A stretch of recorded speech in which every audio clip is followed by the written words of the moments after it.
तो दोस्तों 3 से 4 साल पहले मैंने एक बहुत ही बेहतरीन फिल्म को एक्सप्लेन किया था जो कि one of the best underrated darkest horror movies में से एक है जिसका नाम है द लास्ट शिफ्ट। तो आज मैं एक्सप्लेन करने वाला हूँ उसी फिल्म की एक डार्क रीमेक को जिसका नाम है मलूम यानी कि इविल। मलूम एक लैटिन शब्द है जिसका इंग्लिश में मतलब होता है इविल। तो आज इस मूवी को मैं डिटेल में ब्रेक डाउन करने वाला हूँ, इसकी चीरफाड़ करने वाला हूँ। और रिसेंटली मैंने हेल यूनिवर्सिटी और एक बहुत ही बढ़िया फिल्म को एक्सप्लेन किया, इनके सामने मिस कर दिया, जाकर देख लीजिए, link is in the description and pinned comment. और अगर आपको लास्ट शिफ्ट एक्सप्लेनेशन देखनी है वो भी देख लेना, उसका भी लिंक आपको नीचे ही मिल जाएगा। तो चलिए अब बिना किसी देरी के चलते हैं सीधा वीडियो की तरफ। और हाँ, फ्रॉम सीजन 4 का 6वां एपिसोड जो है वो 24 तारीख को नहीं आ पाया था, वो डिले हो गया था, कैंसिल हो गया था। लेकिन आज वो एपिसोड आ चुका है और उसकी एक्सप्लेनेशन अभी थोड़ी ही देर में आ जाएगी। तो तब तक ये वीडियो एंजॉय करो, लाइक करो और सब्सक्राइब कर लो ताकि नोटिफिकेशन जल्दी से आ जाए। तो चलिए अब बिना किसी देरी के चलते हैं सीधा वीडियो की तरफ।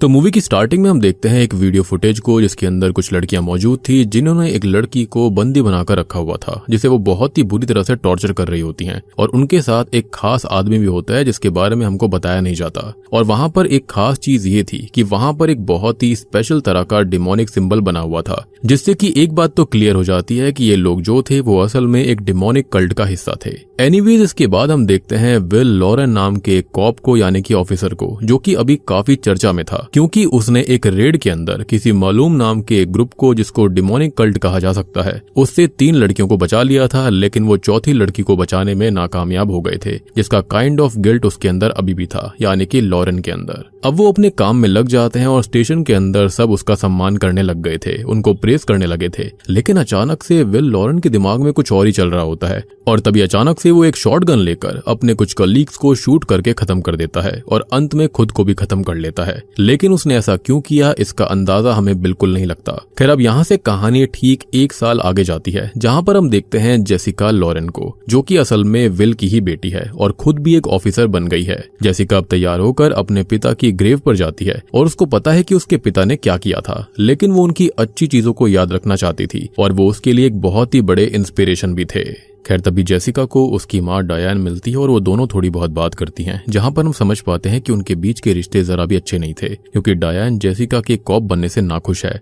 इनफैक्ट वो ये भी कहती है कि उसके पिता कोई संत नहीं थे और उन्होंने गलतियां करी थी और बहुत सी बातें जेसिका नहीं जानती जो वो उसको बता भी नहीं सकती। अब जेसिका स्टेशन आ जाती है और रास्ते में उसे कुछ लड़कियां बुली भी करती हैं। खैर, वो स्टेशन पहुंचती है और ये स्टेशन अब बंद ही होने वाला था और नया स्टेशन दूसरी जगह खुल चुका था। लेकिन जेसिका ने खुद से ही एक आखिरी शिफ्ट यहाँ पर करने का फैसला किया, जो कि रेफरेंस है इसके पहले ओरिजिनल मूवी का यानी कि द लास्ट शिफ्ट मूवी का, जो कि मैंने ऑलरेडी एक्सप्लेन कर रखी है। Link is in the description and pinned comment. Anyways, इसका रीजन ये था वो अपने पिता के स्टेशन में एटलीस्ट एक दिन काम करना चाहती थी। हालांकि बात इससे और भी ज्यादा गंभीर है जिसके बारे में आगे जानने के लिए जरूर मिलेगा। खैर, अब यहाँ पर कोई भी मौजूद नहीं होता और वो घूमते हुए अंदर चली जाती है और उसको शॉकिंगली वहां पर ऑफिसर इंचार्ज ग्रिप कोहेन मिलते हैं, जो कि होल्डिंग्स रूम से बाहर आ रहे थे और बहुत ही अजीब तरह से बर्ताव भी कर रहे थे और बहुत ही इरिटेटेड से साउंड कर रहे होते हैं। वो जेसिका को देखकर उसके पास आते हैं और वो उन्हें अपने बारे में बताती है, उनसे बात करने लगती है। वो उसे 1 साल पहले की बात बताते हैं जहां पर उन्होंने कल्ट के लोगों को पकड़कर एक आदमी को खत्म कर दिया था और बाकी लोग भाग गए थे, जिसके बाद वो बार बार पुलिस स्टेशन के आसपास आते रहते हैं और उनको परेशान करते हैं। लेकिन रीजन इससे काफी गहरा है। एनीवेज, वो जेसिका से उसके यहाँ पर आने का कारण पूछते हैं, जिस पर वो बता देती है कि वो अपने पिता के स्टेशन में एक दिन काम करना चाहती थी और खुद से उसने ये शिफ्ट चूज करी है। और ये जानकर कि वो विल लॉरेन की बेटी है, ग्रिप का मिजाज बिल्कुल बदल जाता है। वो उससे पूछता है कि कहीं वो भी मेंटली अनस्टेबल तो नहीं है, बिल्कुल अपने पिता की तरह जो कि एक कातिल बन गया था। वो ये कहती है कि नहीं, वो बिल्कुल ठीक है और अपने पिता को वो हीरो मानती है। हालांकि उसे ग्रिप की बातों का बहुत बुरा लग गया था। खैर, अब तभी ग्रिप इमरजेंसी नंबर्स और अपना पर्सनल नंबर देकर वहां से जाने लगता है। खैर, अब तभी जेसिका की शिफ्ट शुरू हो जाती है, लेकिन जाने से पहले ग्रिप उसे होल्डिंग्स रूम से दूर रहने की बात बोलकर जाता है। अब तभी जेसिका अपने कैबिन में जाकर बैठ जाती है, लेकिन उसे दूसरे रूम से कुछ आवाजें आने लगती हैं जिनको वो चेक करने जाती है, लेकिन उसे वहां पर कुछ भी नहीं मिलता। खैर, अब वो लॉकर रूम में जाती है और अपने पिता के लॉकर को देखती है जिस पर ताला लगा हुआ था। एंड ऑब्वियस सी बात है, लॉकर है तो ताला तो लगा होगा ही। एनीवेज, अब वो उस लॉकर को खोलने की काफी कोशिश करती है, लॉक तोड़ने तक की भी कोशिश करती है, लेकिन वो टूटता भी नहीं है और खुलता भी नहीं है। अब तभी उसे एक रूम से और आवाज सुनाई देती है जहां पर उसको कोई साया दिखाई देता है जो कि लाइट्स ऑन करते ही गायब हो गया था। अब तभी मेन दरवाजे पर कोई होमलेस आदमी आता है और अपनी खोई हुई बेटी के बारे में बात करने लगता है। काफी अजीब हरकतें करने लगता है, इवन वहीं पर खड़े खड़े सुसु भी कर देता है और वहां से चला जाता है। खैर, अब जेसिका कुछ साफ सफाई करके अपने कैबिन में आती है कि तभी उसे कुछ कॉल्स आते हैं जिसमें कि कोई लेडी किसी लड़की को खत्म करने की बात करती है और जेसिका को ये सब कोई प्रैंक कॉल लग रहे थे जिनके बारे में वो हेड ऑफिस को कॉल करके रिपोर्ट भी करती है और उनको ट्रेस करने की बात करती है। लेकिन जैसे ही वो अपने पिता का नाम बताती है तो ऑपरेटर के बात करने का तरीका बदल गया था। वो उससे कहता है कि उनके पास कॉल्स ट्रेस करने के अलावा भी और जरूरी काम है और ये चीज जेसिका के साथ बार बार हो रही थी, जहां पर उसके पिता की वजह से लोग उसे अलग अलग तरीके से देखते थे और ट्रीट करते थे। ऐसा सबकी नजर में वो खुद भी एक कातिल ही है। अब जेसिका इससे थोड़ी सी फ्रस्ट्रेटेड हो जाती है और वो अपने पिता के लॉकर का लॉक तोड़कर उसको चेक करती है तो वो खाली ही था, जिसके अंदर एक फोटो होती है उसके बचपन की डैड के साथ। लेकिन उस फोटो के ऊपर उसी कल्ट का डिमोनिक सिंबल बना हुआ था। साथ ही साथ एक पेपर कटिंग भी मौजूद थी जहां पर विल के उन लड़कियों को बचाने की खबर मौजूद थी। अब जेसिका ध्यान से देखती है तो उसे लॉकर के अंदर एक सीक्रेट कंपार्टमेंट देखने के लिए मिलता है जिसके अंदर एक फाइल रखी हुई थी और ये फाइल असल में उसी कल्ट के इन्वेस्टिगेशन की फाइल थी जिसका लीडर था जॉन मालूम। और उस दिन रेड के अंदर उसे और उसके फॉलोअर्स को खत्म कर दिया गया था, ऐसा लिखा गया था, और 3 लड़कियों को बचाया गया था। लेकिन एक 16 साल की लड़की जिसका नाम बेटी था वो उसको बचा नहीं पाए थे। उन लोगों ने पहले ही उसका सेक्रीफाइस कर दिया था, बलि दे दी थी, वो भी अपने लो गॉड के लिए जिसकी वो पूजा करते थे, यानी कि डीमन को। और जिस लड़की की फुटेज हमको मूवी के शुरुआती सीन्स में दिखाई गई थी वो कोई और नहीं बल्कि वो बेटी ही थी जिसे जॉन और उसके फॉलोअर्स टॉर्चर कर रहे थे। अब देखो यहाँ पर जॉन मालूम जो है, जॉन नाम तो नॉर्मल हो गया, लेकिन जो मालूम शब्द है वो एक लैटिन शब्द है जिसका मतलब होता है इविल, यानी कि जॉन इविल उसका नाम है। एंड आई बिलीव कि ये जॉन भी उसका रियल नेम नहीं होगा। लापता लोगों का नाम अक्सर फॉरेन के अंदर जॉन रखा जाता है, सो आई बिलीव कि उसने खुद ही अपना नाम ये रख लिया होगा। एनीवेज, अब जेसिका जब ये सब चीजें चेक कर रही थी उसको कुछ आवाज सुनाई देती है। वो बाहर जाकर चेक करती है तो उसको एक सुअर बंधा हुआ दिखाई देता है जो कि वहां पर कैसे आया कुछ भी समझ में नहीं आता, जिसके ऊपर वही मालूम कल्ट का डिमोनिक सिंबल बना हुआ था, यानी कि शुरुआत में जो कल्ट दिखाया गया था वो यही जॉन वाला कल्ट है। अब जेसिका इन सब के बारे में हेड ऑफिस को इन्फॉर्म करती है तो ऑपरेटर उसको ये कहता है कि टाउन में बहुत से लोग पुलिस को परेशान करने के लिए ऐसी उल्टी सीधी हरकतें करते रहते हैं और जेसिका उसे बाहर ही रहने दे और खुद अंदर ही रहे, क्योंकि अभी कोई दिक्कत होने पर वो कोई भी यूनिट नहीं भेज पाएगा, जो कि और भी ज्यादा वियर्ड सी बात थी। अब तभी जेसिका को कुछ और आवाजें आती हैं तो स्टेशन के अंदर जाकर चेक करने पर उसको कुछ हलचल दिखती है और कोई साया यहाँ वहाँ घूमता हुआ दिखाई देता है जिसका वो पीछा करते हुए होल्डिंग रूम में आ गई थी। तो वहां पर उसे वही होमलेस आदमी मिलता है जो कि अपनी बेटी की बिलोंगिंग्स को ढूंढ रहा था और उसकी मेंटल हेल्थ बहुत ही ज्यादा खराब दिख रही थी। तो वो काफी अजीब हरकतें कर रहा होता है, लेकिन वो अपनी बेटी को सब जगह ढूंढ रहा था और उसके बारे में बार बार पूछ रहा था और जेसिका उसे पकड़कर एक सेल के अंदर बंद कर देती है, लेकिन गलती से वो खुद भी अंदर लॉक हो गई थी, जहां पर उसे कुछ चीजें हॉन्ट करती हैं और अब वहां पर कोई इनविजिबल एंटिटी आकर उसको बहुत ही डराती है, जिससे डरकर वो वहां से भागती है। लेकिन जाने से पहले उसे अपने पिता की आवाज आ रही थी जो कि उससे बार बार एक ही बात कह रहे होते हैं कि वो अभी भी यहीं पर है, और वो से उसका मतलब खुद से बिल्कुल नहीं था, यानी कि वो किसी और के बारे में बात कर रहे थे। बार बार यही आवाज आ रही होती है कि वो अभी भी यहीं पर है। अब परेशान होकर जेसिका कोहेन को कॉल करती है और उससे पूछती है कि वो थोड़ा अजीब बर्ताव कर रहा था, तो क्या उसने वहां पर कुछ अनयूजुअल देखा था, जिस पर कोहेन ये कहता है कि क्या जेसिका होल्डिंग रूम में गई थी और उसे वहां पर बिल्कुल नहीं जाना चाहिए था, क्योंकि वो रूम किसी ब्लैक लिक्विड से कवर्ड है जिससे कि लोगों को हेलुसिनेशंस होते हैं। और यहाँ होल्डिंग रूम को आप एक तरह से कस्टडी रूम कह सकते हो। एनीवेज, अब वो जेसिका पर काफी गुस्सा करने लगता है और ये कहता है कि अगर वो ड्यूटी नहीं कर सकती तो वो दूसरी यूनिट वालों को वहां भेज देगा। लेकिन यहाँ पर आप नोटिस करो कि जो यहाँ पर ऑपरेटर था वो ये कह रहा था कि वो वहां पर कोई भी दूसरी यूनिट नहीं भेज सकता, लेकिन कोहेन कहता है कि वो दूसरी यूनिट भेज सकता है। तो यहाँ पर कोई बहुत ही बड़ी गड़बड़ चल रही थी, लेकिन जेसिका अब उससे माफी मांगकर फोन रख देती है कि वो ये काम कर सकती है।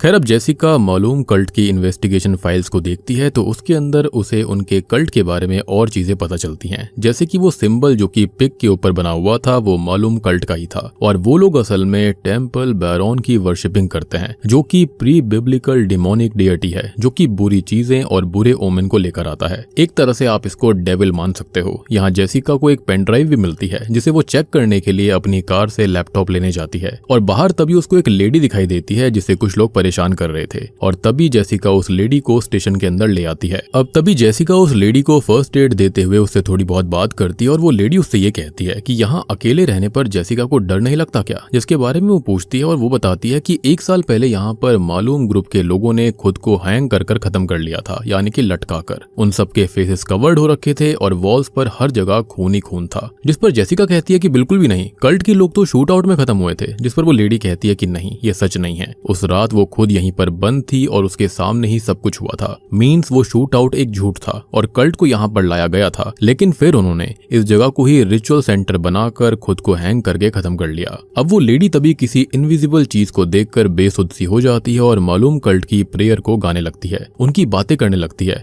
और जेसिका तभी उसे होश में लेकर आती है, जिसके बाद में वो लेडी वहां से चली जाती है। अब एक कॉल आता है और जेसिका को लगता है कि ये फिर से कोई प्रैंक कॉल होगा। वो उसे पिक करती है तो सामने से एक लेडी थी जो कि उसे जानती थी, इवन ये भी जानती थी कि वो विल की बेटी है और वो उससे ये कहती है कि उन्हें मोनिका मिल गई है, जिसको उन्होंने पकड़ कर रखा हुआ है। और वो लेडी ये कहती है कि जेसिका को ये नाम तो याद होगा ही। एंड शॉकिंगली जेसिका को ये नाम याद होता है, क्योंकि शुरुआत के अंदर जो 3 लड़कियां बचाई गई थी जिनको विल ने बचाया था, उन 3 लड़कियों में से एक का नाम मोनिका था। खैर वो लेडी ये भी कहती है कि जॉन का मकसद पूरा होने वाला है और विल ने कुछ ऐसा शुरू किया था जिसको आज ही खत्म किया जाएगा, जो कि बहुत ही वियर्ड सी बात थी कि आखिरकार विल ने क्या शुरू किया। अब जेसिका हेड ऑफिस कॉल करती है और वहां से उसको पता लगता है कि सच में मोनिका गायब है और उसके साथ वो दोनों लड़कियां भी जो कि 1 साल पहले बचाई गई थी, और वो लोग उन तीनों को ढूंढने का और इस कॉल को ट्रेस करने का काम शुरू कर चुके हैं। अब जेसिका ये जानना चाहती थी कि आखिरकार उसके पिता ने क्या शुरू किया था, तो वो उस पेन ड्राइव की फुटेज को देखती है तो उसके अंदर कल्ट की लेडीज बेटी को एक रिचुअल में रखती हैं, उसके ऊपर सिंबल्स बनाती हैं और फिर उसको पीट कर दर्द देकर खत्म कर देती हैं और ये बताती हैं कि बॉडी को तो उनके पिग्स को फीड कर दिया जाएगा, लेकिन सोल को उनका लो गॉड यानी कि टेम्पल बैरन फीड करके दुनिया में वापस लौटेगा।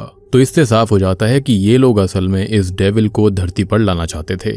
तभी जेसिका उस फुटेज से डिस्टर्ब होकर उसको बंद करती है और तभी उसे उसकी माँ का कॉल आता है और वो फुटेज फिर से अपने आप प्ले होने लगती है, जिसके अंदर मालूम कल्ट के लोग उनकी प्रेयर को सिंग कर रहे थे, जो कि स्टेशन के अंदर आई लेडी भी गा रही होती है। और उसको सुनकर डायन यानी कि जेसिका की माँ उसको तुरंत ही उसे बंद करने के लिए बोलती है। मींस वो पहले से इस प्रेयर के बारे में जानती थी। और आपको याद होगा कि शुरुआत में डायन ने कहा भी था कि उसको ऐसी बहुत सारी चीजें नहीं पता हैं जो कि वो जानती है। एनीवेज फोन कट करके जेसिका फुटेज को बंद करने लगती है, लेकिन वो बंद नहीं होती और तभी उस फुटेज के अंदर कल्ट के जो लोग थे वो उसको देखने लगते हैं। साथ ही साथ वहां पैरानॉर्मल घटनाएं होने लगी थी। उसे एक टारगेट पेपर मिलता है जिस पर वही लिखा हुआ था कि वो अभी भी यहाँ पर है और अब उसे शूटिंग रूम से आवाज आती है, जहाँ पर उसको वही कल्ट के सिंबल्स और यहाँ पर खत्म होने वाले कल्ट फॉलोवर के भूत हॉन्ट करते हैं, यानी कि ये पूरा का पूरा स्टेशन ही हॉन्टेड था। जेसिका अब यहाँ से भागने की कोशिश करती है क्योंकि वो काफी डर गई थी, लेकिन मेन दरवाजा किसी ने चेन से बंद कर दिया था। आपको याद हुआ कि ऑपरेटर और कोहेन ने एक बात कही थी कि आसपास के जो लोग हैं वो पुलिस वालों को तंग करते रहते हैं। मे बी वो यहाँ की पुलिस से नाखुश थे, जिसके चलते शायद से उन लोगों ने ऐसा किया होगा, या फिर कल्ट के लोग जो कि भाग गए थे वो आज भी एक्टिव हैं, जिन्होंने पुलिस स्टेशन को बाहर से बंद कर दिया है ताकि जेसिका यहाँ से भाग ना पाए, और वो भी शायद किसी खास मकसद की वजह से। एनीवेज अब बाहर भी उसे कल्ट फॉलोअर्स दिखाई देते हैं, जिनसे डर कर जेसिका अंदर आती है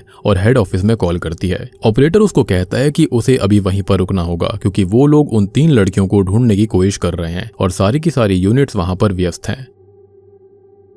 और भले ही सब लोग विल को एक बुरा इंसान समझते थे, लेकिन उन 3 लड़कियों और उनके परिवार के लिए वो अच्छा था, तो एटलीस्ट उसके लिए जेसिका वहीं पर रुके। और अब ऑपरेटर ये कहता है कि अब जब कभी भी उस लेडी की कॉल आएगी तो वो उस लेडी को ट्रेस करके उन 3 लड़कियों को बचा सकते थे। तभी जेसिका को उस प्रेयर की आवाज आने लगती है और वो बेहोश हो जाती है, जिसके अंदर उसको बहुत ही भयानक नाइटमेयर्स आते हैं, जहां पर वो जॉन और उसके कल्ट की लाशों को देखती है और उसके फॉलोअर्स को सब जगह पर तबाही मचाता हुआ देखती है। मींस जॉन सच में इसी पुलिस स्टेशन के अंदर खत्म हुआ था, और वो भी अपने 2 खास फॉलोअर्स के साथ में। तभी जेसिका ये सब देखकर होश में आती है। वो काफी डर गई थी और अब वो अपने कैबिन में जाती है, जहां पर वो उस फुटेज को देखती है जिसके अंदर जॉन और उसके फॉलोअर्स को यहाँ पर लाया गया था। और जब वो पुलिस स्टेशन के अंदर आया था तो उसके अंदर वो विल को अपना पूरा प्लान बता रहा होता है कि कैसे वो लो गॉड को दुनिया में लाने वाला है, और विल से वो ये कहता है कि अब वो भी उसके प्लान का हिस्सा बन चुका है। और विल को टेम्पल बैरन की झलक भी दिखाई देने लगती है, यानी कि डेविल की। अब जेसिका इन सबसे काफी परेशान हो गई थी कि तभी स्टेशन के अंदर ऑफिसर प्राइस और हुडसन आते हैं, जिन्हें हेड ऑफिस ने भेजा था। और जेसिका प्राइस से पूछती है कि आखिरकार उस रात हुआ क्या था जब उसके पिता विल ने ये सब किया, यानी कि लोगों को शूट किया। और तब जाकर हमको ये पता चलता है कि असल में जेसिका का आज यहाँ शिफ्ट लेने का मकसद भी यही था कि वो पूरा सच जानना चाहती थी। लेकिन प्राइस उसे ज्यादा कुछ नहीं बताता, बस ये कहता है कि विल ने आखिरी टाइम कहा था कि होल्डिंग रूम से दूर रहना, और जॉन मालूम अभी भी यहीं पर है, लेकिन किसी ने उसकी बात नहीं मानी। अब वो जेसिका को वो शॉटगन भी दिखाता है जिससे कि विल ने ऑफिसर्स को खत्म किया था, और तभी एक बहुत ही शॉकिंग चीज रिवील होती है कि खुद प्राइस और हुडसन को ही विल ने उस रात खत्म किया था, और ये दोनों ही असल में उनके भूत होते हैं, ना कि कोई रियल आदमी जो कि जेसिका को हॉन्ट करने आए थे। एनीवेज तभी वो होमलेस व्यक्ति भी आजाद हो जाता है और वहां पर अपनी बेटी को ढूंढने लगता है, और उसकी बेटी शॉकिंगली कोई और नहीं बल्कि बेटी थी। जी हाँ, जिसका जो भूत था वो इन दोनों को यहाँ पर हॉन्ट कर रहा था। अब फिर अचानक से ही ये होमलेस व्यक्ति घायल होकर जेसिका को हर्ट करने वाला होता है, लेकिन जेसिका को मजबूरी में उसे शूट करके खत्म करना पड़ता है। अब जेसिका को फिर से कुछ विजन्स आते हैं और यहाँ पर कुछ असली पत्ते खुलते हैं कि सालों पहले खुद डायन भी मालूम कल्ट में होस्टेज हुआ करती थी। जी हाँ, जिसने तब जेसिका को वहीं जन्म दिया था, और तब जेसिका को जॉन ने लो गॉड टेम्पल बैरन की क्वीन के रूप में चूज कर लिया था, और वो खुद तो एक वेसल था ही यहाँ पर टेम्पल बैरन का, यानी कि वो अपने अंदर डेविल को इन्वाइट कर चुका था, या फिर ये कहें कि थोड़ी बहुत चीजें बाकी थी। जो रिचुअल स्टार्टिंग में करा जा रहा था उसको विल ने रोक दिया था, तो अब शायद से उसी को पूरा करने के लिए जॉन वापस लौट कर आया है। एंड मुझे ऐसा लगता है कि आज कोई स्पेशल डे था, मे बी वही डे था जिस दिन यहाँ पर सब कुछ रोका गया था। एनीवेज अब तक यहाँ पर जेसिका की माँ डायन भी आ जाती है, जिससे जेसिका सच पूछती है, तो वो बता देती है कि जो जेसिका जान चुकी है वो बिल्कुल सच है, और उसके जन्म के बाद विल ने उन दोनों को उस कल्ट से बचाया था, और वो लोग हमेशा उससे भागते रहे, लेकिन आखिरी साल उसने उनको ढूंढ लिया था, यानी कि जॉन ने, और आगे जो कुछ भी हुआ वो उसकी ही मर्जी थी। और हम ये भी समझ पाते हैं कि जो विल ने किया था वो असल में उससे करवाया गया था, यानी कि जो उसने शूट किया, क्योंकि जॉन खुद भले ही खत्म हो गया हो, लेकिन उसको अपना इटर्नल प्लान पूरा करना था, यानी की टेम्पल बैरन को यहाँ पर लाने का। और उसके अंदर क्वीन थी जेसिका, जिसकी उनको जरूरत थी, जो कि आज खुद यहाँ पर खुद ही पहुंच गई।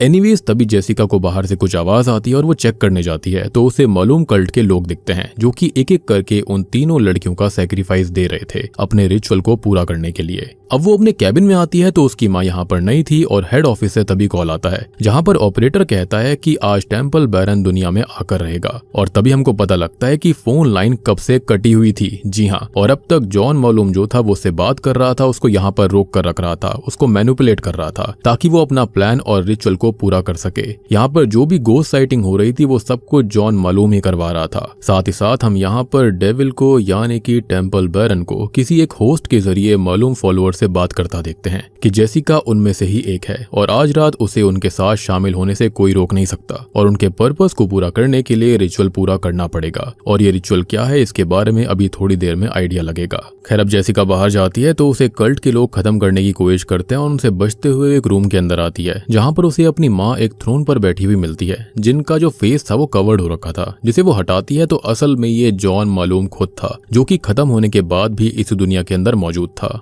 बेसिकली खुद का सैक्रिफाइस देकर उसने खुद को अमर कर लिया था। अब तभी वहां पर उसके कल्ट के सभी फॉलोअर्स आ जाते हैं, और अब वहां पर आता है टेम्पल बैरन, जो कि फाइनली दुनिया में आ चुका है, लेकिन एक आखिरी रिचुअल अभी भी बाकी है। जेसिका वहां से भागकर बाहर आती है और यहाँ पर और भी चीजें उसे हॉन्ट कर रही थी। अब तभी उसे टेम्पल बैरन पकड़ने आता है, लेकिन वो अपने पिता की शॉट गन से उसको शूट करती है। लेकिन ये टेम्पल बैरन नहीं था, बल्कि उसकी खुद की माँ डायन थी। जी हाँ, जो कि उसे एज अ टेम्पल बैरन दिख रही थी, जो कि जॉन मालूम नहीं किया था। अब जिस आखिरी रिचुअल की बात हो रही थी वो कंप्लीट हो गया है, क्योंकि असल में जेसिका को खुद के ही किसी रिलेटिव या फिर बहुत ही जानने वाले को खत्म करना था अपनी लॉयल्टी साबित करने के लिए, जो कि जॉन मालूम ने उसको हेलुसिनेशन करवा दिया था, और यही था वो आखिरी रिचुअल। और अब तभी सारे के सारे कल्ट गोस्ट मेंबर्स वहां पर आ जाते हैं और कुछ चैंटिंग करने लगते हैं। विल भी उसको दिखाई देता है, जो कि अपनी बीवी की मौत और जेसिका की हालत से बहुत दुखी था, क्योंकि इवेंचुअली उसने उन दोनों को ही बचाने के लिए सब किया, लेकिन उसके खुद के सैक्रिफाइस का भी कोई मतलब नहीं रहा था,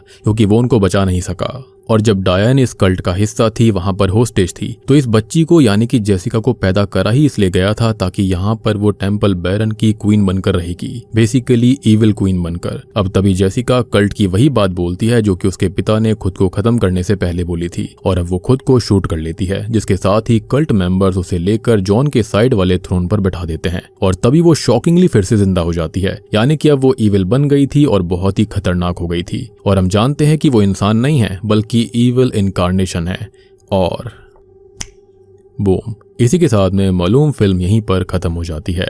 तो दोस्तों ये थी मालूम यानी कि इविल फिल्म की कहानी। अब देखो यहाँ पर हुआ क्या, तो हम कुछ थियरीज के बारे में बात करते हैं। तो असल में खुद जेसिका जॉन मालूम की चोजन वन थी, जो कि टेम्पल बैरन की क्वीन बनकर इविल को जन्म देती, लेकिन विल ने उसको बचपन में ही बचा लिया था। लेकिन जॉन ने उसे ढूंढ लिया और वो आगे कुछ करता इससे पहले ही विल उसे अरेस्ट करके पुलिस स्टेशन ले आया। लेकिन जॉन के साथ हमेशा से टेम्पल बैरन था। बेसिकली उसने खुद के अंदर उसे इन्वाइट करके रखा हुआ था और उसने विल को पजेस करके उससे ही लोगों को खत्म करवाया और एक रिचुअल किया जिसके अंदर जॉन और सभी कल्ट के मेंबर्स यहाँ पर लटकने के बाद खत्म हो गए थे और यहीं पर गोस्ट बनकर बस गए। और 1 साल बाद जेसिका यहाँ पर आई थी, जिसको अपने प्लान के अकॉर्डिंग जॉन ने एंड तक चलाया। इवेंचुअली उसे अपने मकसद के लिए इस्तेमाल कर लिया। या फिर ये भी हो सकता है कि जिन लोगों को विल ने खत्म किया था वो लोग शायद कल्ट के ही मेंबर्स हों और उसको ये बात पता चल गई थी और उसने अपनी बेटी को बचाने के लिए उन्हें और जॉन को खत्म किया। लेकिन ये पार्ट खुद जॉन ने ही डिसाइड किया था, मतलब कि विल के एक्शंस उसने ही डिसाइड किए थे कि उसे क्या करना है उसका रिचुअल पूरा करने के लिए। यानी कि विल की कभी चली ही नहीं थी और उसने विल के दिमाग के अंदर वो ख्याल डाला। इवन यहाँ तक का जेसिका का सफर, पुलिस ऑफिसर बनना, स्टेशन के अंदर आना, बाकी सब चीजें पहले से ही जॉन ने यानी कि यहाँ पर टेम्पल बैरन यानी डेविल ने डिसाइड करके रखी हुई थी कि यहाँ पर जेसिका का फेट क्या होगा।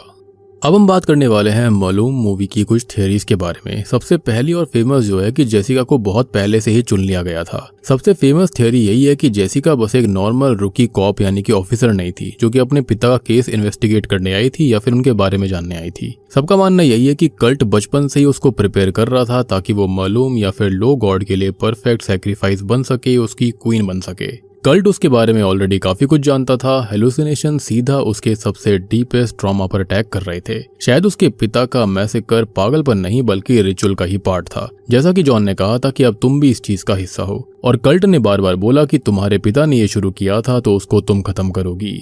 दूसरी थियरी ये कहती है कि ये पुलिस स्टेशन असल में इसलिए शिफ्ट किया जा रहा था क्योंकि लोगों को पता चल चुका था कि ये असल में जहन्नुम बन चुका है यानी कि हेल पोर्टल है। सबके हिसाब से स्टेशन नॉर्मल हॉन्टेड नहीं था। जेसिका के अंदर एंटर करते ही वो एक अलग ही डिमोनिक डायमेंशन में आ गई थी, इसलिए वहां पर उसे गोस्ट कॉप दिख रहे थे, वियर्ड हॉलवेज थे और टाइम वहां पर उल्टा पुल्टा चल रहा था। लाशें भी वहां पर वापस आ रही थी और गोस्ट वहां पर हॉन्ट कर रहे थे। सबसे बड़ी बात कि टेलीफोन जो कि कटा हुआ था वहां पर लगातार कॉल्स आ रहे थे, जो कि ऑब्वियसली दर्शाता है कि यहाँ पर जॉन मालूम का बहुत तगड़ा इन्फ्लुएंस था। और मुझे तो ऐसा लगता है कि वहां पर कभी कोहेन भी था ही नहीं, बल्कि वो स्टेशन पहले से ही हॉन्टेड था।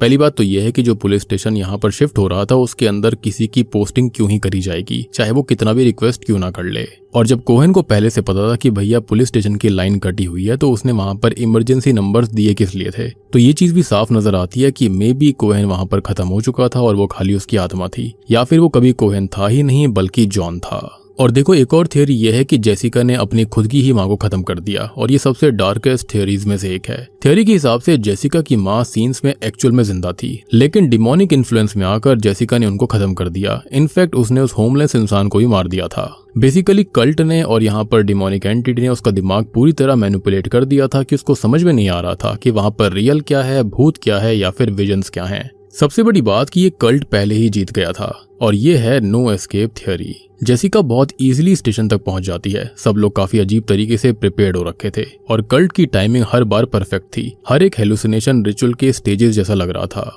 मतलब कि मूवी के अंदर पूरी रात रैंडम हॉन्टिंग्स नहीं हो रही थी, बल्कि वो एक ऑलरेडी प्री प्लान्ड रिचुअल का हिस्सा था। अब जेसिका के पिता जैसे खत्म हुए थे वो था फेज 1, जेसिका का स्टेशन आना फेज 2 था और एंड में रिचुअल कंप्लीट होना फेज 3 था। यानी कि जेसिका कभी बच ही नहीं सकती थी, उसका फेट पहले से डिसाइडेड था। सबसे बड़ी बात कि मालूम यानी कि ईवल जो है वो कोई सिंबल नहीं है बल्कि असली एंटिटी है।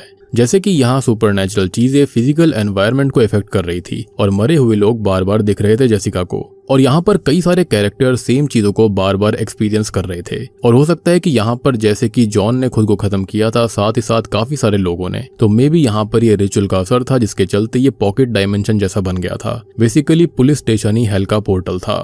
और मेरे हिसाब से जेसिका ही ना अब नए कल्ट की लीडर बन गई है। एंडिंग के बाद ये थियरी काफी वायरल है। अब देखो या तो वो मालूम की सर्वेंट बन गई है या फिर वो उसकी चोजन ब्राइड थी या फिर वो नेक्स्ट कल्ट लीडर हो सकती है।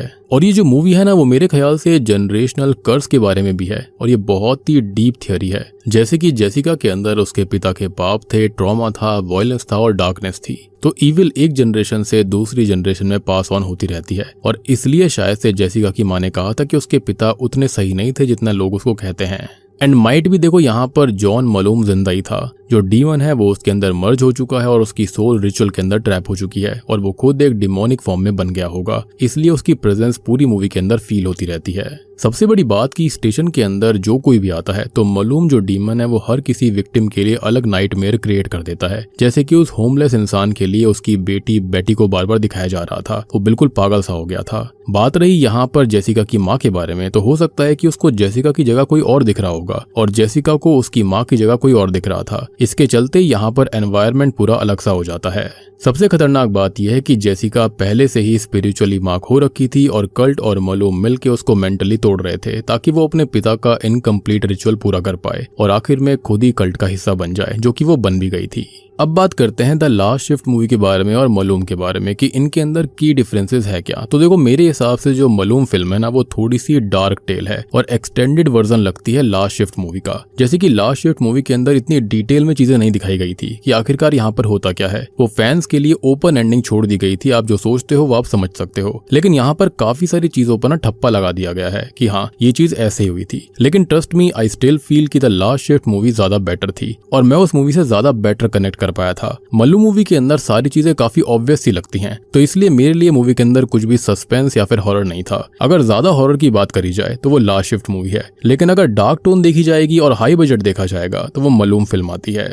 बाकी उम्मीद करता हूँ आपको सारी चीजें अब अच्छे समझ में आ गई होंगी। समझ में आ गई हैं तो वीडियो को लाइक कर दीजिए, चैनल के ऊपर नए हो तो सब्सक्राइब कर लो। और लास्ट शिफ्ट मूवी के अंदर पेमॉन डीमन के बारे में दिखाया गया था जो कि one of the Prince of hell है और पेमॉन डीमन को हम already one of the best horror movies hereditary में देख चुके हैं। लेकिन मलूम मूवी के अंदर थोड़ा सा डिफरेंट कॉन्सेप्ट दिखाया गया है, थोड़ा सा डिफरेंट डीमन है। बेसिकली इसको हम डेविल ही कह सकते हैं, जो कि बहुत ही एंशिएंट बिब्लिकल इविल है।